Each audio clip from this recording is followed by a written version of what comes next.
प्रधानमंत्री श्री नरेंद्र मोदी जी के द्वारा बहुत बड़ी घोषणा कर दी गई है, जो कि इलेक्शन में घोषणा पत्र जारी किया गया है इलेक्शन का 2024 का विधानसभा चुनाव का।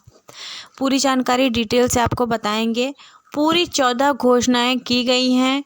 कौन कौन सी घोषणाएं हैं, किनको क्या क्या लाभ मिलने वाला है और घोषणा पत्र में क्या क्या चीज़ें सामने आई हैं, पूरी डिटेल से बताएंगे। इसलिए पूरी वीडियो को ज़रूर देखिएगा।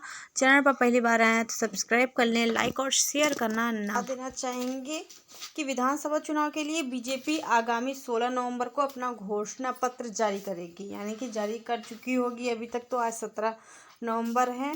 घोषणा पत्र को पार्टी अध्यक्ष जेपी नड्डा जारी करेंगे। घोषणा पत्र में कई लुभावनी घोषणाएं भी की गई हैं, जिसके बारे में हम आपको डिटेल से भी बताएंगे कौन कौन सी घोषणाएं हैं, क्योंकि घोषणाएं आ चुकी हैं जो भी घोषणाएं की गई थी। ठीक, हालांकि अभी तक यह सामने नहीं आया है कि बीजेपी के पिटारे में क्या क्या शामिल किया गया है, लेकिन माना जा रहा है इसमें आम आदमी को राहत देने वाली बड़ी घोषणाओं को शामिल किया गया है। वहीं दिवाली के बाद इस चुनाव प्रचार को धार देने के लिए पीएम नरेंद्र मोदी समेत केंद्रीय मंत्री अमित शाह और पार्टी अध्यक्ष जेपी नड्डा के दौरे पर गए हुए हैं। तो चलिए बताते हैं आपको कौन कौन सी घोषणा। देख सकते हैं कि बीजेपी की घोषणा पत्र जो पहली घोषणा की गई है वो अगले 5 सालों में 2.5 लाख सरकारी नौकरियां, यानी कि 2.5 लाख सरकारी नौकरियां दी जाएंगी। दूसरी जो घोषणा है वो है 15,000 डॉक्टर और 20,000 पैरामेडिकल स्टाफ की भी नियुक्तियां की जाएंगी। साथ ही साथ मनगढ़ धाम को भव्य ट्राइबल डेस्टिनेशन के रूप में विकसित किया जाएगा। कांग्रेस राज में नीलाम हुई किसानों की जमीन का उचित मुआवजा देने के लिए मुआवजा नीति भी लाई जाएगी। ये सरकार की योजनाएं हैं।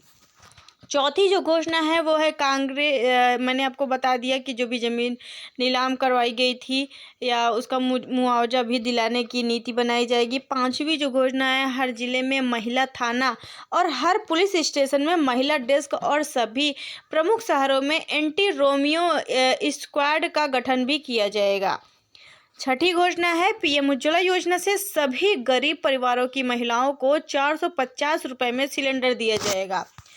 तो इन सब में से जो मुझे सबसे अच्छी घोषणा लगी है वो है महिलाओं के लिए 450 रुपये में सिलेंडर, यानी कि 450 रुपये में अगर सिलेंडर हो जाता है तो बहुत ही अच्छा रहेगा, क्योंकि गरीब से गरीब महिलाएं आसानी से ले सकेंगी। क्योंकि अब 1100, 1200, 1300 जो हाई फाई रेट हो गया है, इस वजह से महिलाएं मजबूर हैं, गरीब महिलाएं मजबूर हैं चूल्हे पे खाना बनाने के लिए। सरकार ने इसीलिए उज्ज्वला स्कीम को लॉन्च किया था, है ना। और सरकार को करना ही चाहिए, कम से कम 450 नहीं तो 500 पर उज्ज्वला गैस कनेक्शन देना चाहिए, उज्ज्वला गैस मिलना चाहिए, क्योंकि ये ज़रूरी है। ये अगर हो जाता है तो काफ़ी हद तक गरीबों की जो परेशानियां हैं वो कम हो पाएंगी, अन्यथा कम नहीं होने वाली हैं। सरकार ने ये जो विचार किया है, अगर इस पर खरी उतरे तब तो बहुत ही अच्छा है, नहीं खरी उतरेगी तब तो क्या ही बताया जाए। उसके आगे तो हम लोगों को कुछ कहना ही नहीं है, समझ लीजिए। क्योंकि कहेंगे क्या, कहने से क्या होगा, हमारे कहने से कुछ होगा थोड़ी।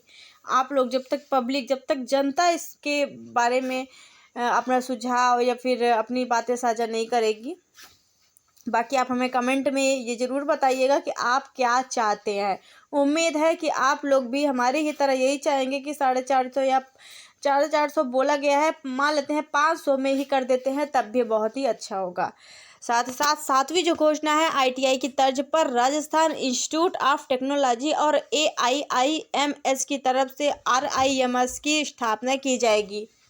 आठवीं जो घोषणा है वो है गेहूं के न्यूनतम समर्थन मूल्य के ऊपर बोनस देकर 2700 रुपये प्रति कुंटल पर खरीद होगी।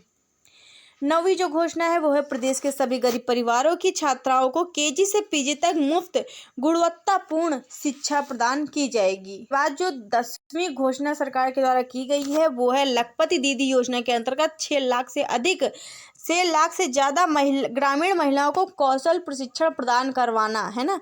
जैसे कौशल विकास योजना के तहत प्रशिक्षण दिलवाया जाता है युवाओं को, वैसे ही समूह की महिलाओं को, ग्रामीण महिलाओं को लखपति बनाया जाएगा। सरकार ये लखपति के बारे में काफ़ी दिनों से चर्चा का विषय बनी हुई है कि ग्रामीण आजीविका मिशन के तहत लखपति बनाया जाएगा दीदियों को। लखपति दीदी योजना काफ़ी दिनों से चल रही है, बाकी मैंने इस पर भी डिटेल से वीडियो बनाई है।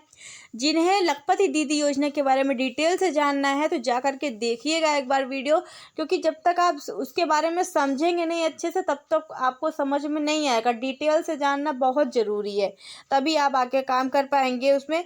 तो चलिए, 11वीं जो घोषणा प्रधानमंत्री ने की है वो है पीएम आवास के साथ सीएम आवास योजना शुरू करने का वादा। यानी कि प्रधानमंत्री आवास योजना के साथ साथ मुख्यमंत्री आवास योजना भी शुरू करने का वादा किया गया है। और आवास योजना वैसे तो कई सालों से चल ही रही है, जिससे काफ़ी लोगों को लाभ भी हुआ है। अगर लोग कहते हैं कि नहीं नहीं आवास तो मिल ही नहीं रहा है, तो ये बहुत ही सरासर गलत है। ये सरकार ने, एक हो गया ग्रामीण जो शौचालय मिलता है वो, और ग्रामीण आवास जो मिलता है ये तो बहुत लोगों को गरीबी दूर हुई है इससे, और बहुत लोगों को इससे लाभ हुआ है। काफ़ी ग्रामीणों को लाभ हुआ है। मानते हैं सभी को एक साथ नहीं मिल सकता है, इतनी करीब करोड़ों की यहाँ पर जनता है, तो सभी को सरकार एक साथ में नहीं लाभ दिलवा सकती है ना कुछ लोग तो छूट ही जाएंगे, क्योंकि वो भी भगवान तो है नहीं, वो भी इंसान है। तो यहाँ पर जो 12वीं जो घोषणा है वो है आर्थिक रूप से कमज़ोर परिवारों के छात्रों को यूनिफॉर्म आदि के लिए 1200 रुपये की वार्षिक सहायता। यानी कि जो गरीब परिवार हैं उनके जो बच्चे हैं, या सरकारी स्कूलों के जो प्राइमरी स्कूलों के जो बच्चे हैं, उन लोगों को यूनिफॉर्म खरीदने के लिए 1200 रुपये हर साल उनके बैंक खाते में भेजे जाएंगे। जो कि ये सच है, सरकार अभी भी भेजती है। जिस हिसाब से आपके बच्चे की आयु रहती है उसी हिसाब से पैसा भी आता है, 1200, 1400, 1500 इस तरीके से पैसा आता है। इसमें सच्चाई है। अब आगे भी सरकार इसमें कायम रखती है, ये और भी अच्छी बात है। इसके बाद जो 13वीं घोषणा सरकार ने की है वो है 40,000 करोड़ के निवेश के साथ भामाशाह हेल्थ इंफ्रास्ट्रक्चर मिशन की शुरुआत। यानी कि 40 करोड़ रुपए इसमें लग रहे हैं इस मिशन को शुरू करने के लिए। इस हेल्थ इंफ्रास्ट्रक्चर मिशन की शुरुआत करने के लिए 40,000 करोड़ रुपए सरकार लगाएगी, तब जा करके इस मिशन की शुरुआत हो पाएगी और लोग इसका लाभ ले पाएंगे। 14वीं जो घोषणा है वो है पेपर लीक और अन्य घोटालों में जांच का वादा। ये भी सबसे बेस्ट घोषणा सरकार ने की है। जितनी भी घोषणाएं की हैं लगभग से सभी घोषणाएं में से कुछ कुछ चीज़ें लागू भी हैं इस वक्त चल भी रही है इसमें से, और कुछ नई घोषणाएं भी सरकार ने की है। हालांकि ये जो पेपर लीक और घोटालों के बारे में, जैसे मनरेगा में बहुत सारे घोटाले होते रहते हैं, तो ये घोटाले अगर बंद हो जाते हैं तो मनरेगा का कार्य और भी सुचारू रूप से और भी अच्छे से चलने लगेगा और लोगों की आमदनी भी बढ़ेगी, है ना।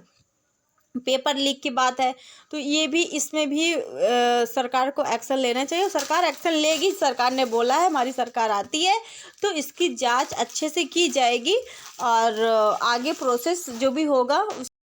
तो प्रधानमंत्री श्री नरेंद्र मोदी जी के द्वारा राजस्थान में ये सभी घोषणाएं की गई हैं। ये घोषणाएं राजस्थान के लिए की गई हैं। साथ ही साथ जो भी अपडेट आती रहेगी आप लोगों को सूचनाएं मिलती रहेगी। बाकी आपको इसमें से कौन सी घोषणा पसंद आई या फिर आप क्या चाहते हैं, हमें कमेंट बॉक्स में अपनी राय ज़रूर बताएं। इस वीडियो को शेयर करें। चैनल पर पहली बार आए तो सब्सक्राइब करें। इस तरह की अपडेट मिलती रहेगी। Thanks for watching.